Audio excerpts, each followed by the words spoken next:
ದೊಡ್ಡ ಮಟ್ಟದಲ್ಲಿ ನಿರೀಕ್ಷೆ ಇಟ್ಕೊಂಡಿದ್ದಾರೆ. ಮುಖ್ಯವಾಗಿ ಸರ್ಕಾರದ ಮೇಲೆ ಕೂಡ ಮಾನ್ಯ ಡಿ.ಕೆ. ಶಿವಕುಮಾರ್ ಮುಖ್ಯಮಂತ್ರಿ ಸಾಹೇಬ್ರ ಮೇಲೆ ಕೂಡ ತುಂಬಾ ದೊಡ್ಡ ನಿರೀಕ್ಷೆಯನ್ನು ಇಟ್ಕೊಂಡಿದ್ದಾರೆ. ನನಗೆ ತಿಳಿದಂಗೆ 22 ತಿಂಗಳಲ್ಲಿ ಈ 22 ತಿಂಗಳಲ್ಲಿ ನಾನು 44 ತಿಂಗಳು ಅಂತೇಳಿ ಯಾವ ರೀತಿ ಇರುತ್ತೋ ಆ ರೀತಿಯಾಗಿ ಕೆಲಸ ಮಾಡ್ಕೊಂಡು ಹೋಗ್ತೇನೆ. ಅದನ್ನ 22 ತಿಂಗಳನ್ನ 44 ತಿಂಗಳಲ್ಲಿ ಎಷ್ಟು ಅವಧಿ ಇರ್ತಾವಲ್ಲ ಅಷ್ಟು ಅವಧಿಗೆ ಇಲ್ಲೇ ಕೆಲಸ ಮಾಡ್ತೇವೆ ಅಂತ ಹೇಳಿ ಇವತ್ತು ನಮ್ಮ ಸಮಗ್ರ ಬಳ್ಳಾರಿ ಅಭಿವೃದ್ಧಿಗೆ ಹಗಲು ರಾತ್ರಿ ಇವತ್ತೇನು 24x7 ಅಂತೀವಲ್ಲ ಅದೇ ರೀತಿಯಾಗಿ ಕೆಲಸ ಮಾಡ್ಕೊಂಡು ಹೋಗ್ಬೇಕು. ಅದ್ರ ಜೊತೆಗೆ ಪಕ್ಷ ಸಂಘಟನೆ ಮಾಡ್ಬೇಕು.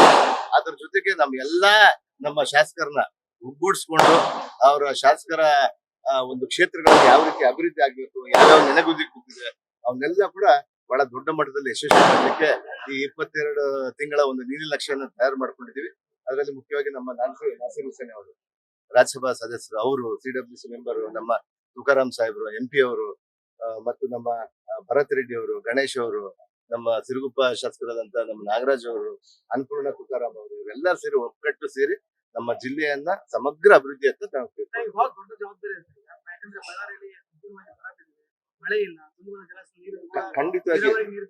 ಖಂಡಿತವಾಗಿ ಕೂಡ ಈಗಾಗಲೇ ಕೂಡ ಮಳೆ ಪ್ರತಿ ವರ್ಷ ಆಗುವಂತ ಸಂದರ್ಭದಲ್ಲಿ ಈ ವರ್ಷ ಬಹಳ ಕಡಿಮೆ ಮಳೆ ಆಗಿದೆ. ಆದ್ರೂ ಕೂಡ ಇವತ್ತಿಗೆ ನನಗೆ ಸುಮಾರು 65 TMC ಅಷ್ಟು ಇವತ್ತು ತುಂಬಿದೆ. ಇವತ್ತು ಇನ್ನ ಒಂದು ಅಂದ್ರೆ ಇನ್ಫ್ಲೋ ನಮಗೆ ಮೊನ್ನೆ 1 ಲಕ್ಷ ಕ್ಯೂಸೆಕ್ಸ್ ಒಂದಿನ 2 ದಿನ ಮಾತ್ರ ಬಂತು. ಅದು ಒಂದು ವಾರ ಹರಿದಿದ್ರೆ ನಮ್ಗೆ ಇಷ್ಟೊತ್ತಿಗೆ ಡ್ಯಾಮೇಜ್ ತುಂಬಿಡ್ತಾ ಇತ್ತು. ಆ ರೀತಿಯಾಗಿ ಇವತ್ತು 30,000ದಿಂದ 40,000ಕ್ಕೆ ಬಿದ್ದಿದೆ ಇವತ್ತು. ಬಹುಶಃ ಇಲ್ಲ, ಖಂಡಿತವಾಗಿ ಕೂಡ ಇವತ್ತು ಅಲ್ಲ ನಮ್ದೇನಂದ್ರೆ ನಮ್ದು ಎಕ್ಸ್ಪೆಕ್ಟೆಡ್ ಈಗ ನಾವು ಇನ್ನ ಮುಂದಿನ ದಿನಗಳಲ್ಲಿ ಒಂದು 10ರಿಂದ 15 ದಿನ ಒಳಗಡೆನೆ ಇನ್ನೊಂದು ಬಹಳ ದೊಡ್ಡ ಮಟ್ಟದಲ್ಲಿ ಒಂದು ಮಳೆ ಆಗುವಂತ ಸಾಧ್ಯತೆ ಕಂಡು ಬರ್ತಾ ಇದೆ.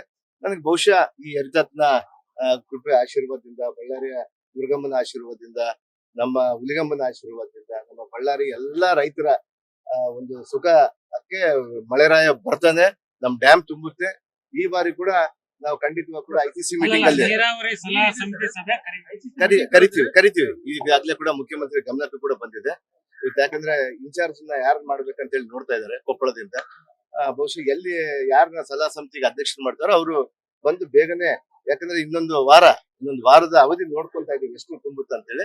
ಅದ್ರ ಮೇಲೆ ನಾವು ನೀರಾವರಿ ಸಲಹಾ ಸಮಿತಿಯನ್ನು ಕರೆದು ಎಷ್ಟು ಯಾವ ಬೆಳೆಗೆ ಎಷ್ಟು ನೀರು ಬಿಡಬೇಕು, ನಮ್ಗೆ ಅಟ್ಲೀಸ್ಟ್ 80 TMC ಬಂದ್ರೆ ನಾವು ನೀರು ಕೆರೆಗೆ ನಮ್ಮ ಬೆಳೆಗಳಿಗೆ ನೀರು ಬಿಡುವಂತದ್ದು ಪ್ರಕ್ರಿಯೆ ಯಾವತ್ತೂ ನಡೀತಾ ಇದೆ. ಒಂದು ಬೆಳೆಗೆ ಬಹುಶಃ ಈ ಸರ್ತಿ ಜಾಸ್ತಿನೇ ಬರ್ಬೋದು ಅಂತ ಹೇಳಿ, ಅಂದ್ರೆ ಪೂರ್ಣ ಪ್ರಮಾಣದಲ್ಲಿ ತುಂಗಭದ್ರಾ ಡ್ಯಾಮ್ ತುಂಬುವಂತ ನಿಟ್ಟಿನಲ್ಲಿ ಸಲಹಾ ಸಮಿತಿ ಆದ್ಮೇಲೆ ಇವತ್ತು ಖಂಡಿತವಾಗಿ ಕೂಡ ಸಲಹಾ ಸಮಿತಿಯ ನಿರ್ದೇಶನದೊಂದಿಗೆ ನಮ್ಮ ರೈತರ ನಮ್ಮ ಚಾಲೆಂಜ್ ಏನಿದೆ ಅಂದ್ರೆ ದೇವರ ಕೃಪೆಯಿಂದ 2 ಬೆಳೆಗೆ ನೀರು ಕೊಡಬೇಕಂತೇಳಿ ನಾವು ಅನ್ಕೊಂಡಿದ್ದೀವಿ.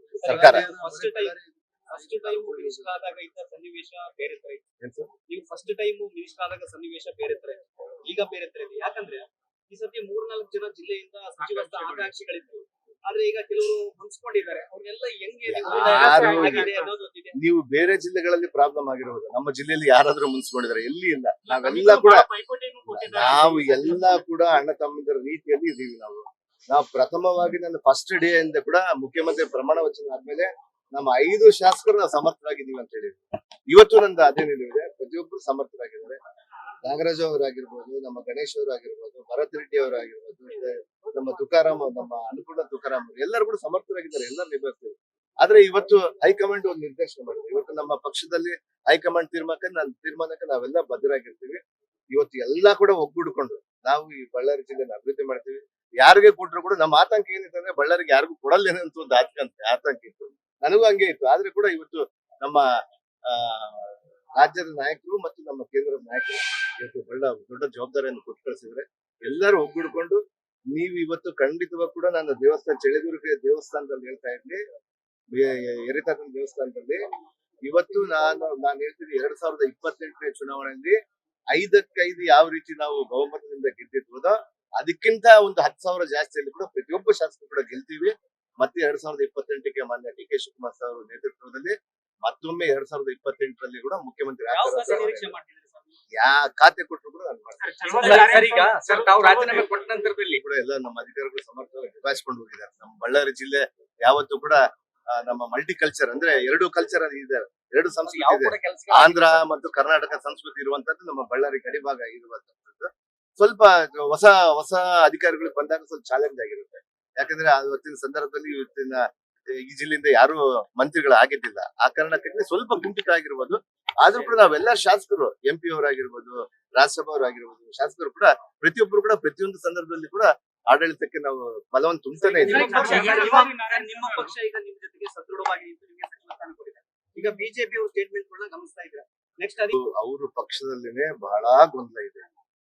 ರಾಜ್ಯದ ಕೇಂದ್ರದ ನಾಯಕರು ಒಬ್ಬ ರಾಜ್ಯಾಧ್ಯಕ್ಷರನ್ನು ಮಾಡಿದ್ರೆ ರಾಜ್ಯಾಧ್ಯಕ್ಷರನ್ನು ತೆಗಿಬೇಕಂತ ಹೇಳಿ ಒಂದು ನಿಯೋಗ ಹೋಗುತ್ತೆ. ರಾಜ್ಯಾಧ್ಯಕ್ಷರನ್ನು ಮಾಡಬಾರದಂತ ಇನ್ನೊಂದು ನಿಯೋಗ ಹೋಗುತ್ತೆ. ಅವರಲ್ಲೇ ಕಾಂಪಿಟೇಷನ್ ಇದೆ. ನಮ್ಮ ಪಕ್ಷದ ಸಮಸ್ಯೆಗೆ ಯಾಕೆ ಬರ್ತಾರೆ?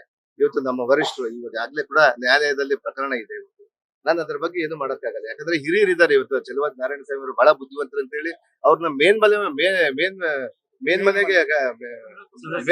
ಇದಕ್ಕೆ ಸದಸ್ಯರ ವಿರೋಧ ಪಕ್ಷದ ನಾಯಕರಾಗಿದ್ದಾರೆ. ಇವತ್ತು ರಾಜಕೀಯವಾಗಿ ಮಾತಾಡ್ಬೇಕಂತ ಹೇಳಿ ಮಾತಾಡ್ತಿದ್ದಾರೆ. ಅವ್ರ ಆತ್ಮಪೂರ್ವಕವಾಗಿ ಅವ್ರ ಎದೆ ಮೇಲೆ ಕೈ ಇಟ್ಕೊಂಡು ಹೇಳ್ಬೇಕು.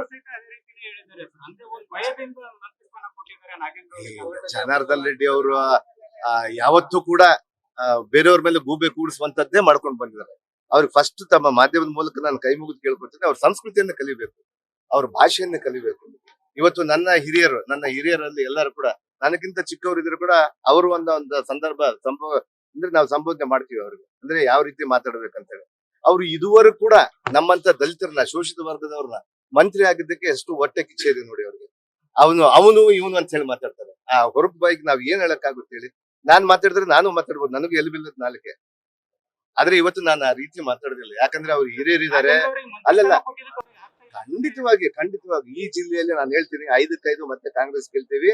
ನನ್ನ ನೇತೃತ್ವ ಅಂತಲ್ಲ, ಸಾಮೂಹಿಕ ನೇತೃತ್ವದಲ್ಲಿ ಮಾನ್ಯ DK ಶಿವಕುಮಾರ್ ಸಾಹೇಬ್ರ ನೇತೃತ್ವ, ಮಲ್ಲಿಕಾರ್ಜುನ ಖರ್ಗೆ ಸಾಹೇಬ್ರ ಒಂದು ನೇತೃತ್ವ, ಮುಖ್ಯವಾಗಿ ನಮ್ಮ ಸಿದ್ದರಾಮಯ್ಯ ಸಾಹೇಬ್ರ ನೇತೃತ್ವದಲ್ಲಿ ಈ ಜಿಲ್ಲೆಯಲ್ಲಿ 5-5 ಮತ್ತೆ ನಾವು ಗೆಲ್ತೀವಿ ಅನ್ನುವಂತ ಭಯ, ಆತಂಕ ಅವ್ರಿಗಿದೆ. ಇವತ್ತು ಖಂಡಿತವಾಗಿ ಮುಂದಿನ ದಿನಗಳಲ್ಲಿ ನಾನು ಈ ದೇವಸ್ಥಾನದ ಆವರಣದಲ್ಲಿ ಹೇಳ್ತೀನಿ, ಖಂಡಿತವಾಗಿ ಕೂಡ ಅವ್ರು ಏನು ಮೊನ್ನೆ ಸದನದಲ್ಲಿ ಕೂಡ ಏನೇನೋ ಮಾತಾಡ್ತಾ ಇದ್ರು, ಅದಕ್ಕೆಲ್ಲ ಕೂಡ ನಾವು ಸ್ವೀಕಾರ ಮಾಡಿದೀವಿ. ಅವ್ರು ಏನಿಲ್ಲ, ಕೇವಲ ಒಬ್ಬ ದಲಿತ, ಒಬ್ಬ ಹಿಂದುಳಿದವರು ಇವತ್ತು ಮತ್ತೆ ಜಿಲ್ಲೆ ಮಂತ್ರಿಯಾಗಿ ಇವತ್ತು ಮತ್ತೆ ಇಲ್ಲಿ ಮಂತ್ರಿಯಾಗಿ ಬಂದಿದ್ರಲ್ಲ, ಅದು ಹೊಟ್ಟೆ ಕಿಚ್ಚು ಅವ್ರಿಗೆ, ತುಂಬಾ ಹೊಟ್ಟೆ ಕಿಚ್ಚು. ಹೇಳ್ತಾರೆ ನಾಗೇಂದ್ರ ಅವರು ಬ್ಲಾಕ್ ಮೇಲ್ ಮಾಡಿ ಮಂತ್ರಿ ಆಗಿದ್ದಾರೆ ಅಂತ ಹೇಳ್ತಿದ್ರು. ಅಯ್ಯೋ, ವಿಜೇಂದ್ರ ಅವ್ರ ಬಗ್ಗೆ ಹೇಳ್ಬೇಕಂದ್ರೆ ಬಹಳ ಸಾಕಷ್ಟು ಇದೆ. ಅವ್ರ ಬಗ್ಗೆ ನಾನು ಹೇಳಕ್ ಇಷ್ಟಪಡಲ್ಲ. ನಮ್ಮ ಮುಖ್ಯಮಂತ್ರಿ ಅವರೆಲ್ಲ ಕೂಡ ಈಗಾಗಲೇ ಕೂಡ ಅವ್ರಿಗೆ ಆನ್ಸರ್ ಕೊಟ್ಟಿದ್ದಾರೆ. ಅವರು ಯುವಕರಿದ್ದಾರೆ, ಅವರು ಅಳದು ತೂಗಿ ಎಲ್ಲ ತೆಗೆದು ಮಾತಾಡ್ಕೋಬೇಕಾಗುತ್ತೆ. ಅಂದ್ರೆ ನಮ್ಮ ಪಕ್ಷದಲ್ಲಿ ಹಂಗಾದ್ರೆ ನಮ್ಮ ಪಕ್ಷದವ್ರಿಗೆ ಮಂತ್ರಿ ಮಾಡಿದ್ರೆ ಅವರೆಲ್ಲ ಕೂಡ ಹಂಗೆ ಮಾಡಿದ್ರ? ಇಲ್ಲಿ ಅಲ್ಲ, ಈ ಸಂವಿಧಾನದಲ್ಲಿ ಹಂಗಾಗಕ್ ಸಾಧ್ಯನಲ್ಲ. ನಾವು ಅಳದು ತೂಗಿ ಇವತ್ತು ಯಾರಿಗೆ ಮಂತ್ರಿ ಮಾಡಿದ್ರೆ ಅಲ್ಲಿ ಒಳ್ಳೇದಾಗುತ್ತೆ. ನಾವು ಸಾಮಾಜಿಕ ನ್ಯಾಯದೊಂದಿಗೆ ನಾವು ಮಾಡ್ಕೊಂಡು ಹೋಗಿದೀವಿ. ನಮ್ಮ ಕಾಂಗ್ರೆಸ್ ಪಕ್ಷ ಯಾವತ್ತು ಸಾಮಾಜಿಕ ನ್ಯಾಯ ಜೊತೆಗೆ ಇರುತ್ತೆ. ಇವತ್ತು ಆ ಕಾರಣಕ್ಕಾಗಿನೇ ಎಲ್ಲರನ್ನ ಪ್ರತಿಯೊಂದು ಜಿಲ್ಲೆಯಲ್ಲಿ ಕೂಡ ಯಾವ ರೀತಿ ಮಾಡಬೇಕು. ಇವತ್ತು ಕಳೆದ ಒಂದು 30 ತಿಂಗಳಲ್ಲಿ ಕೂಡ ಕಳೆದ ಬಾರಿ ನಾವ್ ಏನ್ ಮಾಡಿದ್ವಲ್ಲ, ಅವತ್ತಿನ ಸಂದರ್ಭದಲ್ಲಿ ಕೂಡ ಅವತ್ತು ಕೂಡ ಅಳೆದು ತೂಗು ಕೊಟ್ಟಿದ್ರು. ಈಗ ಅಷ್ಟೆಲ್ಲ ವಿರೋಧ ಪಕ್ಷದವರು ಇವಾಗ ಹೇಳ್ತೀರಲ್ಲ, ನಾವು ಹೇಳಿದ್ರೆ ಇವತ್ತು ವಿಜೇಂದ್ರ ಅವರ ತಂದೆಯವ್ರ ಬಗ್ಗೆ ಕೂಡ ಮಾತಾಡ್ಬೇಕಾಗುತ್ತೆ. ಅದು ಪೋಕ್ಸೋ ಕೇಸಲ್ಲಿ ಅವರು ಇದಾಗಿದ್ರು. ನಾವ್ ಹೇಳ್ಬೋದು ಅದನ್ನೆಲ್ಲ ಕೂಡ. ನಾವು ಕೆಸರಲ್ಲಿ ಕಲ್ಲ ಹಾಕುವಂತ ಕೆಲಸ ಮಾಡೋದಿಲ್ಲ. ಒಬ್ಬ ದಲಿತನಾಗಿದ್ರು ಕೂಡ, ಒಬ್ಬ ಹಿಂದುಳಿದವನಾಗಿದ್ರು ನನಗೆ ಬುದ್ಧಿ ಇದೆ, ನನ್ ತಲೆ ಇದೆ ಯಾವ ರೀತಿ ಮಾತಾಡ್ಬೇಕಂತ ಹೇಳಿ. ಅವ್ರು ಇಲ್ಲಿ ಸಲ್ಲದ ಕಾರಣ ಅವ್ರಿಗೆ ಕಿವಿಗೆ ಬಂದು ಯಾರನ್ನ ಹೇಳಿದ್ರೆ ಅದನ್ನ ಪ್ರೂವ್ ಕೊಡಂತ ಹೇಳ್ರಿ, ಮಾಡಂತ ಹೇಳ್ರಿ. ಅವ್ರು ಯಾರು ಹೇಳ್ತಾರೆ? ಖಂಡಿತವಾಗಿ ನಮ್ಮ ಮುಖ್ಯಮಂತ್ರಿಯವರು ಎದೆ ತಟ್ಕೊಂಡು ಹೇಳಿದ್ದಾರೆ. ನನ್ನ ಮೇಲೆ ಕೇಸ್ ಇರೋದಕ್ಕಿಂತ ನಮ್ಮ ನಾಗೇಂದ್ರ ಏನ್ ಮಾಡಿಲ್ಲ, ಕ್ಲೀನ್ ಚಿಟ್ ಕೊಟ್ಟಿದ್ದಾರೆ. ಹಂಗಾದ್ರೆ ನಮ್ಮ ರಾಜ್ಯದ ಒಬ್ಬ SIT ಸದಸ್ಯರನ್ನ ನಾವು ಅಲ್ಲೆಗಳಕ್ಕಾಗುತ್ತಾ? ಇವ್ರು ಕೇಂದ್ರದ ನಾಯಕರು ಅವ್ರು ಏನೇನೋ ಮಾಡ್ಕೊಂಡ್ರೆ ಅವರು ಸಂಸ್ಥೆಗಳನ್ನ ಅವ್ರ ಕೈಯಲ್ಲಿ ಏನಾದ್ರು ಮಾಡ್ಕೊಂತಾರ ಅವ್ರು. ಅದಕ್ಕಾದ್ರೂ ಕೂಡ ಅದಕ್ಕೆಲ್ಲ ಒಂದು ನ್ಯಾಯ ದೇವತಿದೆ, ನ್ಯಾಯಾಲಯದಲ್ಲಿ ಪ್ರಕರಣ ಇದೆ.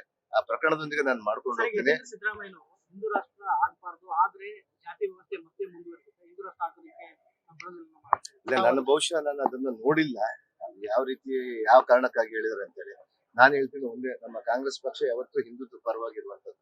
ಹಿಂದುತ್ವ ಅಂದ್ರೆ ಇಡೀ ಪ್ರಪಂಚದಲ್ಲಿನೇ ಹೆಸರುವಾಸಿ ಆಗಿರುವಂತದ್ದು ಒಂದು ಹಿಂದುತ್ವ ಅಂದ್ರೆ ಏನಂದ್ರೆ ಎಲ್ಲರನ್ನ ಒಗ್ಗೂಡಿಸ್ಕೊಂಡು ಹೋಗೋದು. ಆದ್ರೆ ಇವತ್ತು ಕೆಲವರು ರಾಜಕೀಯ ಇಚ್ಛಾಶಕ್ತಿಗಳಿಗೆ, ರಾಜಕೀಯಕ್ಕೆ ಉಪಯೋಗಿಸ್ಕೊಳ್ಳಕ್ಕೆ ಇವತ್ತು ಕೇಂದ್ರದಲ್ಲಿರುವಂತಹ ಬಿಜೆಪಿ ಪಕ್ಷದವರು ಕೋಮುವಾದಿ ಪಕ್ಷಗಳನ್ನ ಇವತ್ತು ನಮ್ಮ ಭಾರತದ ಒಂದು ಸಂಸ್ಕೃತಿಯನ್ನ ಒಗ್ಗೂಡಿಸುವಂತ ಇರುವಂತಹ ಒಂದು ಭಾವನೆಯನ್ನ ಇವತ್ತು ಕಿತ್ತು ಬೇರೆ ಬೇರೆ ಮಾಡ್ತಾ ಇದ್ದಾರೆ. ನಾವು ಹಿಂದುತ್ವ ಅಂತ ಹೇಳಿ ಒಂದು ಪಕ್ಷದ ಸಿದ್ಧಾಂತಗಳಿಗೆ ಬದಿಗೊತ್ತಿಲ್ಲ. ನಾವು ಅದಕ್ಕಿಂತ ಜಾಸ್ತಿ ನಮ್ಮ ಮುಖ್ಯಮಂತ್ರಿಗಳನ್ನ ತಾವೇ ನೋಡ್ತೀರಿ, ಎಷ್ಟು ಗುಡಿಗಳಿಗೆ ಹೋಗ್ತಾರೆ, ಎಷ್ಟು ಗುಂಡಾರುಗಳಿಗೆ ಹೋಗ್ತಾರೆ, ಹೋಮ ಹವನಗಳು ಮಾಡ್ತಾರೆ. ನಮ್ಮ ಮುಖ್ಯಮಂತ್ರಿಗಿಂತ ಹಿಂದುತ್ವನ ನಾವು ಕಾಂಗ್ರೆಸ್ ಅಲ್ಲಿ ನಾವು ಹಿಂದುತ್ವದಲ್ಲಿ ನಾವು ಇದೀವಿ, ನಾವು ಹೆಮ್ಮೆಯಿಂದ ಹೇಳ್ಕೊಂತೀವಿ. ನಾವು ಹಿಂದುತ್ವ ಇದೀವಿ ಅಂತ ಹೇಳಿ ಇನ್ನೊಬ್ಬರನ್ನ ಬೇರೆ ಜಾತಿಯವ್ರನ್ನ ಅನ್ಯ ಕೋಮಿನವ್ರನ್ನ ನಾವು ಅಲ್ಲಗಳೆಯೋದಿಲ್ಲ. ಅವರೆಲ್ಲ ಕೂಡ ನಾವೆಲ್ಲ ಕೂಡ ಒಂದೇ ಮಾತ್ರ. ನಾವು ಯಾಕೆ ರಾಷ್ಟ್ರಗೀತೆ ನಾಡಗೀತೆಗಳು ಯಾಕೆ ಆಡ್ತೀವಿ, ರಾಷ್ಟ್ರಗೀತೆಗಳನ್ನ ಯಾಕೆ ಆಡ್ತೀವಿ? ನಾವು ಒಂದೇ ಮಾತ್ರ ಅಂತ ಹೇಳಿ ಹೇಳ್ತೀವಿ. ನಮ್ಮ ಕುವೆಂಪು ಅವರು ಬರೆದಂತದ್ದು ಶಾಂತಿ ತೋಟ ಹೆಂಗ್ ಹೇಳಿದಾರೆ ಹೇಳ್ತೀವಿ. ಅಂತ ಹಾಡುಗಳನ್ನ ಅವರೆಲ್ಲ ಕೇಳ್ಬೇಕಾಗುತ್ತೆ. ನನಗೆ ನಮ್ಮ ನಾಯಕರಾದಂತ ನಮ್ಮ ಯತೀಂದ್ರ ಸಿದ್ದರಾಮಯ್ಯ ಅವರು ಆ ಭಾವನೆಯಿಂದ ಹೇಳಿರ್ಲಿಲ್ಲ. ಯಾಕಂದ್ರೆ ಅದು ಒಂದ್ ದೃಷ್ಟಿಯಿಂದ ಹೇಳಿರ್ಬೋದು. ಅವ್ರ ದೃಷ್ಟಿಗಳು ಅದು ಅವ್ರ ವೈಯಕ್ತಿಕ ಅಭಿಪ್ರಾಯ. ಅದು ವೈಯಕ್ತಿಕ ಅಭಿಪ್ರಾಯ, ನಮ್ಮ ಕಾಂಗ್ರೆಸ್ ಪಕ್ಷದ ಅಭಿಪ್ರಾಯ ಅಲ್ಲ. ನಮ್ಮ ಕಾಂಗ್ರೆಸ್ ಪಕ್ಷದ ಅಭಿಪ್ರಾಯ ತುಂಬಾ ಹಿಂದುತ್ವದ ಮೇಲೆ ಇದೆ. ನಾವೆಲ್ಲ ಕೂಡ ಇವತ್ತು ನಾನು ಗುಡಿಗಳಿಗೆ ಯಾಕೆ ಬಂದಿದ್ದೇನೆ, ಇವತ್ತು ನನಗೆ ಹಿಂದುತ್ವ ಇಲ್ಲದೇ ನನ್ನ ಗುಡಿಗಳಿಗೆ ಬರ್ತೀವ, ನಮ್ಮ ಇರ್ತದ ಸಮಾಧಿಗೆ ನಾವು ಹೋಗ್ತೀವಿ, ನಮ್ಮ ಸಂಸ್ಕೃತಿ ನಾವು ತೆಗೆದುಕೊಂಡು ಬರ್ತೀವಿ. ಕಾಂಗ್ರೆಸ್ ಪಕ್ಷದ ಪ್ರತಿಯೊಬ್ಬರಿಗಿದಾವೆ. ನಮ್ಮ ಕಾಂಗ್ರೆಸ್ ಪಕ್ಷದಲ್ಲಿ ದಲಿತರು ಇರ್ಬೋದು, ಹಿಂದುಳಿದವರು ಇರ್ಬೋದು, ಮುಖ್ಯವಾಗಿ ಅಲ್ಪಸಂಖ್ಯಾತರು ಕೂಡ ನಮ್ಮ ದೇವಸ್ಥಾನಗಳು ಬರ್ತಾರೆ. ಅಂದ್ರೆ ಇದು ನಮ್ಮ ಕಾಂಗ್ರೆಸ್ ಪಕ್ಷ, ಅದು ಹಿಂದುತ್ವ. ಈಗ ಮೂರು ಜಿಲ್ಲೆಗಳ ಜನರು ಇಲ್ಲ ಎಲ್ಲಾದ್ರು ನಿಮ್ ರಾಜಕೀಯ ಮಾತುಕತೆಗಳು ನೀರ್ ಬಿಡ್ಬೇಕನ್ನೋದೇ. ಯಾಕಂದ್ರೆ ಇಷ್ಟು ಲೇಟ್ ಆಗಿದೆ, ಇದು ಆಗಸ್ಟ್ ಬಂತು, ನೀವು ವಾರದಲ್ಲಿ ಈ ನಿರ್ಣಯ ತೆಗೆದುಕೊಳ್ತೀವಿ. ಇಲ್ಲ ಗೌಡ್ರೆ, ಖಂಡಿತವಾಗಿ ಮಾನ್ಯ ಮುಖ್ಯಮಂತ್ರಿ ಅವರು ಕೂಡ ಅದನ್ನ ಸದಾ ಸಂಪೂರ್ಣ ರಚನೆ ಮಾಡ್ತಾ ಇದ್ದಾರೆ. ರಚನೆ ಮಾಡಿದ್ರೆ ಫಸ್ಟ್ ಡೇನೆ ಅದನ್ನ ಕರೀತಾರೆ. ಒಂದು ವಾರದಲ್ಲಿ ಈ ತರ ಮಾಡ್ಬೋದು. ಬಹುಶಃ ನನಗೆ ನಮ್ಮ ಮುಖ್ಯಮಂತ್ರಿ ಅವರು ಈ ಮಾತು ನಮ್ಗೆ ಹೇಳಿಲ್ಲ. ಅಲ್ಲ, ನಾವ್ ಹೇಳ್ತೀವಿ. ನಾವ್ ಯಾಕಂದ್ರೆ ನಮ್ದು ಎಕ್ಸ್ಪೆಕ್ಟೇಷನ್ ಇದ್ರೆ ನಮ್ಗೆ ಅಟ್ಲೀಸ್ಟ್ 80 TMC ತುಂಬಬೇಕು. ಈಗ ಅವರೇ ನೋಡಿದ್ರೆ 80 ಆಗೇ ಆಗುತ್ತೆ. ಬಹುಶಃ ಖಂಡಿತವಾಗಿ ಕೂಡ ಬಹು ಬೇಗನೆ ನಾವು ಮಾಡ್ತೇವೆ. 2 ವರ್ಷದಿಂದ ಸರ್ ಈಗ ಕನ್ನಡ ಸಾಹಿತ್ಯ ಸಮ್ಮೇಳನ ಬಳ್ಳಾರಿ ಆಗ್ಬೇಕಿತ್ತು. ಈ ಸರ್ತಿ 2 ಸಾರಿ ಜಾಗ ಪರಿಶೀಲನೆ ಆಯ್ತು. ಆದ್ರೆ ಈ ಸರ್ತಿ ಇವತ್ತು ಮಂತ್ರಿ ಆಗಿ ಬಂದ ಮೇಲೆ ಇವತ್ತು ಹಲವಾರು ದಿನ ನಂದು ಕೂಡ ಒಂದು ಅದೇ ಆಸೆ ಇತ್ತು. ಈ ಬಾರಿ ನಾವು ಮಾಡ್ಬೇಕಂತ ಹೇಳಿ, ಅಂದ್ರೆ ಬಹಳ ವಿಜೃಂಭಣೆಯಿಂದ ಮಾಡ್ಬೇಕಂತ ಹೇಳಿ. ಯಾಕಂದ್ರೆ ಗಡಿಭಾಗದಲ್ಲಿ ನಮ್ಮ ಉತ್ಸವನ ಯಾವ ರೀತಿ ಮಾಡ್ಬೇಕಂತ ಹೇಳಿ ನಾವು ಭೂತ ನಾವು ಭವಿಷ್ಯತ್ ಹಂಗೆ ಮಾಡ್ಬೇಕಂತ ಹೇಳಿದೀವಿ. ಖಂಡಿತ ಮುಂದಿನ ದಿನಗಳಲ್ಲಿ ಮುಖ್ಯಮಂತ್ರಿ ಅವ್ರ ಜೊತೆ ಮಾತಾಡ್ಕೊಂಡು ಅದು ಇನ್ನೊಂದು ಏನಂದ್ರೆ ಅದರಲ್ಲಿ ಏನೋ ಟೆಕ್ನಿಕಲ್ ಪ್ರಾಬ್ಲಮ್ ಇತ್ತು, ಸಾಹಿತ್ಯ ಪರಿಷತ್ನ ಪ್ರಾಬ್ಲಮ್ ಇತ್ತು. ಹಂಗಾಗಿನೇ ಅದನ್ನ ತೊಂದರೆ ಆಗಿತ್ತು, ಡಿಲೇ ಆಗಿದೆ. ಅದೆಲ್ಲ ನವೆಂಬರ್ ಮುಗಿಯುತ್ತೆ. ಅದಾದ್ಮೇಲೆ ಮಾಡ್ತೀವಿ. ಇಲ್ಲ 5 ತಾಲೂಕುಗಳು ಮಾಡ್ತೀವಿ ಇವತ್ತು. ಯಾಕಂದ್ರೆ ಕೆಲವು ಕಡೆ ಬೇರೆ ಮಂಗಳೂರು ಆ ಕಡೆಗೆಲ್ಲ ಅತಿವೃಷ್ಟಿಗಳಾಗಿದೆ, ಇಲ್ಲಿ ಅನಾವೃಷ್ಟಿ ಆಗಿದೆ. ಇವತ್ತು ನಮ್ಮ ತಾಲೂಕುಗಳಲ್ಲಿ ಯಾವತ್ತೂ ಕೂಡ ಕೃಷಿ ಭೂಮಿಗಳಲ್ಲಿ ಪ್ರತಿ ಸಂದರ್ಭದಲ್ಲಿ ಇದೇ ರೀತಿ ಇರುತ್ತೆ. ಇವತ್ತು ನಾವು ಜಿಲ್ಲೆಯ ಆಡಳಿತಕ್ಕೆ ಎಚ್ಚೆತ್ಕೊಂಡು ಇವತ್ತು ನಾವು ಅವರೆಲ್ಲ ಕೂಡ ಅಧ್ಯಯನ ಮಾಡ್ತೀವಿ. ಪ್ರತಿಯೊಂದು ತಾಲೂಕಲ್ಲಿ 2 ಕಡೆ ನಾವು ವಿಸಿಟ್ ಮಾಡ್ತಾ ಇದ್ದೀವಿ. ಇವತ್ತು ಬಳ್ಳಾರಿ ಮತ್ತು ಗ್ರಾಮಾಂತರದಲ್ಲಿ ಮಾಡ್ತೀವಿ. ನಾಳೆ ಸಿರುಗುಪ್ಪ ಮಾಡ್ತೀವಿ. ನಮ್ಮ ಶಾಸಕರು ಗಣೇಶ್ ಅವರು ಕೂಡ ಹೇಳಿದ್ದಾರೆ ಕುರುಗೋಡು ಮಾಡ್ಬೇಕಂತ ಹೇಳಿ. ನಮ್ಮ ಅನ್ನಪೂರ್ಣ ತುಕಾರಾಮ್ ಅವರು ಹೇಳಿದ್ರೆ ಅಲ್ಲಿಗೂ ಕೂಡ ನಾಳೆ ಮಾಡ್ತೀವಿ. ಬರೋದು ಯಾವ ರೀತಿ ಅಂದ್ರೆ 2.5 ಮಿಲಿಮೀಟರ್ ನಮ್ಗೆ ಬರ್ಬೇಕು. ಕಳೆದ 21 ದಿನದಲ್ಲಿ ಅಟ್ಲೀಸ್ಟ್ 2.5 ಮಿಲಿಮೀಟರ್ ನಮ್ಗೆ ಮಳೆ ಆಧಾರಿತ ಬಂದಾಗ ಆ ರೇಷಿಯೋ ಮೇಲೆ, ಆ ಪ್ರೌರಟ ಮೇಲೆ ನಾವು ಮಾಡ್ತೀವಿ. ಅದಕ್ಕೊಂದು ಮಾನದಂಡಗಳಿದಾವೆ. ಬರ ಘೋಷಣೆ ಮಾಡ್ಬೇಕಂದ್ರೆ ಇವತ್ತು ಬರ ಘೋಷಣೆ ಮಾಡಿದ್ರೆ ಕೇಂದ್ರದಲ್ಲಿ ಕಳೆದ ಬಾರಿ ನಾವು ಮಾಡಿದಂತದನ್ನೇ ಕೊಡಕ್ ಆಗಿಲ್ಲ. ನಮ್ಗೆ ಕೇಂದ್ರದಿಂದ ನಮ್ಗೆ ಹಣನೇ ಬಂದಿಲ್ಲ. ಆ ಕಾರಣಕ್ಕಾಗಿ ಬೆಳೆದ ಚಾಲೆಂಜಸ್ ಇದೆ. ನಾವು ಮಾಡ್ತೀವಿ. ನಮ್ಮ ರೈತರಿಗೆ ಯಾರಿಗೂ ಕೂಡ ಎದೆ ಗುಂದುವಂತ ಕೆಲಸ ನಾವು ಮಾಡ್ತೀವಿ.